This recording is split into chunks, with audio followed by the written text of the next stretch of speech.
பிரியமானவர்களே, இனிய காலை வணக்கம். கற்போம் சில வசனம். கணவன் மனைவி இந்த உறவை குறித்து நம்முடைய எண்ணங்கள் எப்படி இருக்கிறது, அல்லது இந்த நாட்களிலே இந்த உறவு முறை எப்படியாய் ஒளிபட்டிருக்கிறது கவனித்து பாருங்கள். கணவன் மனைவி என்றவுடனே இந்த நாளிலே இருக்கிற காரியம் விட்டுக்கொடு அமையும். யார் பெரியவர், யார் சிறியவர், யார் விட்டு கொடுப்பது, யார் கேட்பது என்கின்ற எண்ணம் மேலோங்கி இருக்கிறது. இதனாலே குடும்பங்களில் குழப்பங்கள், சீர்கெட்ட ஒரு நிலையாய் மாறி போயிருக்கிறது. ஆனால் வசனம் என்ன சொல்லுகிறது? 1 கொரிந்தியர் 11:12 வசனத்திலே,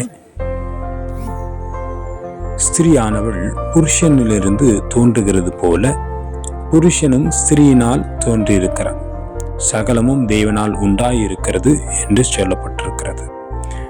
எனவே தேவனால் உண்டாக்கப்பட்டிருக்கிறவர்கள் ஒருவரை ஒருவர் விட்டுக்கொடாதவர்களாய் இருக்கிறார்கள்.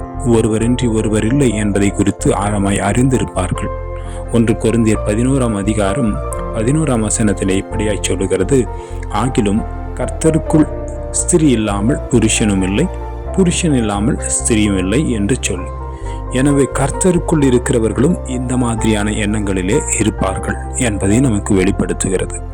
கிறிஸ்துவின் அன்பு யாருக்குள் இருக்கிறதோ, எந்த குடும்பத்தில் இருக்கிறதோ, அல்லது எந்த கணவன் மனைவிக்குள் இருக்கிறதோ, அவர்கள் எப்பொழுதுமே சமாதானமாய், ஒரே இருதயமாய், ஒரே சிந்தையுள்ளவர்களாய், ஒரே காரியத்தை ஒன்றாய் யோசிக்கிறவர்களாய் இருப்பார்கள். தேவன் படைத்தது போல, உருவாக்கினது போல அவர்கள் ஒரே மாம்சமும் ஒரே சிந்தனையுமாயிருந்து குடும்பங்களுக்கு தேவையானவைகளை, பிள்ளைகளுக்கு தேவையானவைகளை, நற்காரியங்களை நேர்த்தியாய் ஒன்றிணைந்து செய்வார்கள் என்பதிலே சந்தேகமில்லை.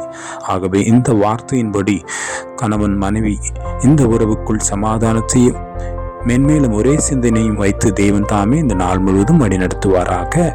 ஆமேன், ஆமேன், ஆமேன்.